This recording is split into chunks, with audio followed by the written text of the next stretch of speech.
Hey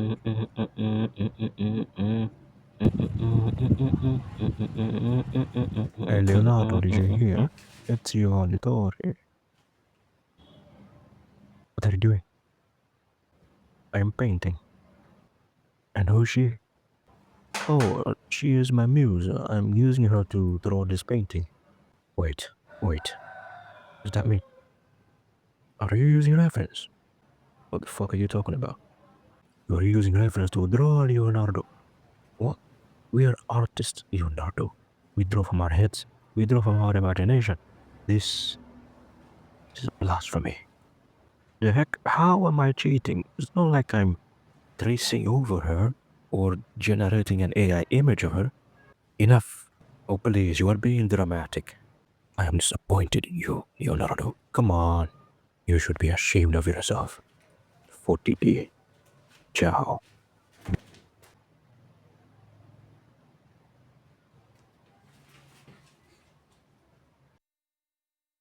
Alright, well, I hope that stupid little historically accurate Oscar worthy skit was able to get my point across. Now, if you spend some time around some art communities or art spaces, you might have come across a few instances of people being called out for cheating.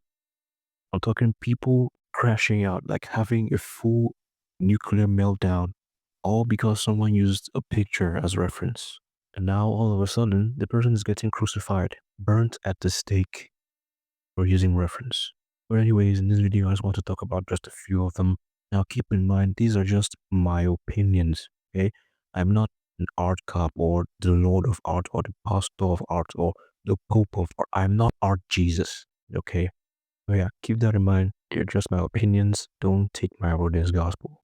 With that being said, let's get the video started. In my lifetime, I've heard a couple of wild takes of what people consider cheating in art. I've heard people say using references is cheating, tracing is cheating. But today I'm going to be focusing on these four. Using references, using 3D models, tracing, and of course, using AI. So let's start with the first one, which is using references. Is it cheating if you use references to draw? The answer may surprise you. Nope. Shocking. For me personally, using references is not cheating. Although some people say you can use references as long as you're just learning, but I say you can use references however you like. A lot of professional artists still use references to this day. Hell, even animators use references as well. You've probably seen some behind the scenes of some animators acting out some actions that they will later use as reference to animate. Whether 2D or 3D, it doesn't matter, they still use references. And sometimes I do it too, and I know some people that do this as well, where you take a picture of yourself and then use that as reference to draw what you want to draw. But here's the thing, there's a difference between using reference and being dependent on it. If you can't draw a single thing without a reference in front of you, that might be a skill issue. But that doesn't make using references cheating, that just means you need more practice. It's like cooking. Using a recipe isn't cheating. But if you can only cook using recipes and following the recipes word for word, then there's a problem. But that doesn't mean using references is bad. You just need to learn the fundamentals and get the hang of it. Next, using 3D models. It's gotten to a point where we now have apps, websites, and softwares that provide you with base 3D models you can use as reference. You have apps like Poser, Posit, and even drawing apps like Clip Studio Paint that give you 3D models that you can use or pose within the app. There's even these mini mannequins that people used to use back then. I remember I wanted one really badly when I was a kid, but I couldn't find it, so I just used my action figures instead. But anyways, that's it. All these are just tools that help you to visualize complex poses and perspectives. And speaking of perspectives, 3D models aren't used only for character poses. You can also use them for environments as well. There's a lot of animations out there and animated shows that use 3D models as backgrounds or as reference to be drawn on. Shows like Archer and The Amazing World of Gumball are perfect examples of this. Mind you, when I say using 3D models, I mean using the base 3D models, not complete character models that you just go and trace. Like say you want to draw the Hulk and then you just go download a free Hulk model and then pose it however you like and then just trace the model. That is cheating. So with that being said, using 3D models is not cheating. But just tracing an entire character model and recording it today with zero alterations, that's cheating. Okay, now we're getting into the nitty-gritty of it. Is tracing considered cheating? It's complicated. The answer is yes and no, depending on your intentions. If you're tracing for practice to understand poses, perspective, forms, all that stuff, that's different. Tracing your rough sketch with clean lines, also fine. Tracing your reference and heavily modifying it, also fine. But here's where I draw the line, pun intended. Blatant tracing of someone else's work with zero alterations whatsoever and claiming it as your own, that is not just cheating, it's theft with extra steps. Personally, tracing is fine depending on your intentions. If you're using it to practice, or if you're going to be making alterations, or if you're just tracing over your own work, it's fine. But if you're just tracing over someone else's work with the intention of claiming it as your own, that's just plagiarism and just plain theft. The intent matters. And now, the most controversial of them all. Using AI. Is using AI cheating?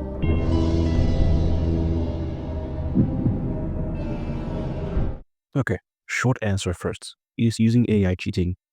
Also depends. Look, I know for a fact that there are artists out there that use AI in their work or in their art process, but that's as far as it goes.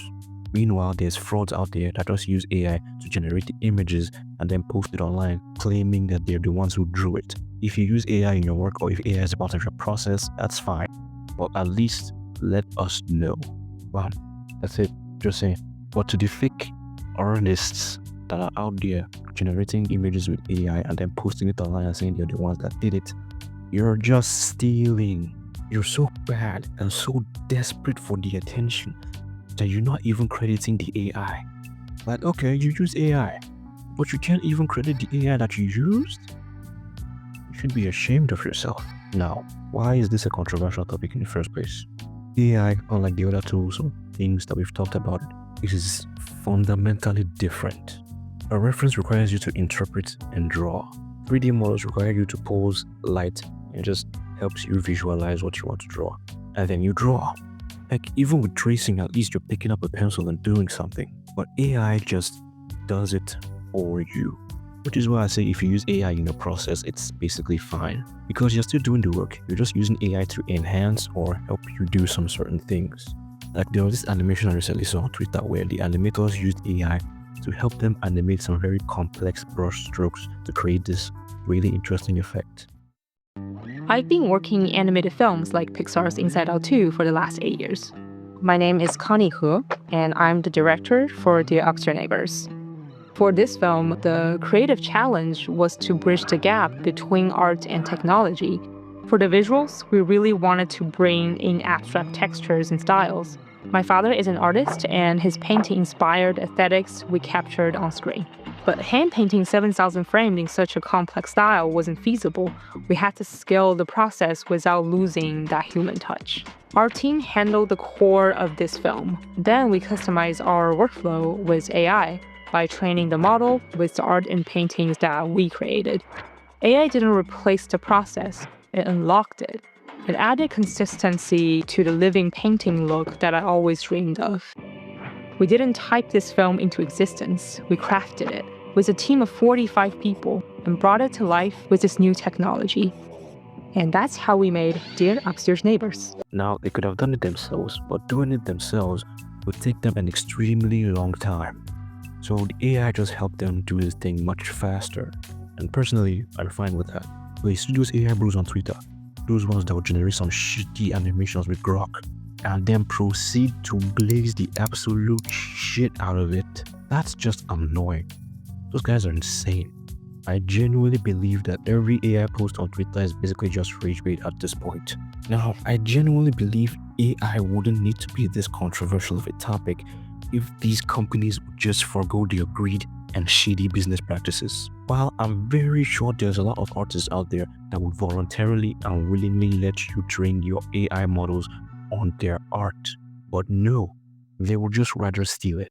They steal it without credit and without compensation. There's always a new AI feature that just chases artists away from Twitter. But anyways, if you use AI in your process, let people know, then it's fine for the most part. Oh, and this also depends on your audience. Like, for example, me, I'm in Nigeria, and Nigerians are very pro AI. Now, to further drive my point in this video, there's this book called Steal Like an Artist by Austin Kleon, and I know the title sounds wild out of context, but the general idea is that all art is influenced by other art, that nothing is completely original. For example, Deadpool was inspired by Deathstroke, and The Lion King has some very heavy similarities to Kimba the White Lion. Disney and Star Wars is basically just Space Samurai. Like, we have shows like Community, which is my favorite sitcom of all time. Community is basically a love letter to pop culture. There's numerous references of movies and other TV shows. There's even entire episodes that parody movies or other TV shows. Those are some of my favorites, like the Law and Order episode. If you haven't watched Community, why haven't you? Go watch it right now. So basically the idea is, rather than taking someone else's work and then passing it off as your own, you take it, either deconstruct it or add your own flair to it and then make it your own. Again, Deadpool, Deathstroke, Slade Wilson, Wade Wilson. See what's going on there? In conclusion, it all just comes down to intent and honesty. What is your intent for using the references? What is your intent when you use the 3D model? What's your intent when you trace? What's AI involved in your process? Yada yada. What matters is what you do with it. Art isn't about suffering or doing things the hardest way possible. It's about creating something meaningful or just really cool. And for the art pros out there and the art community in general, for the love of God, stop bullying beginner artists. That's a topic I'm preparing for another video. Anyways, thanks for watching. Don't forget to like, share, subscribe. And what do you consider cheating and what's not? Let me know in the comment section. That's about it. See ya.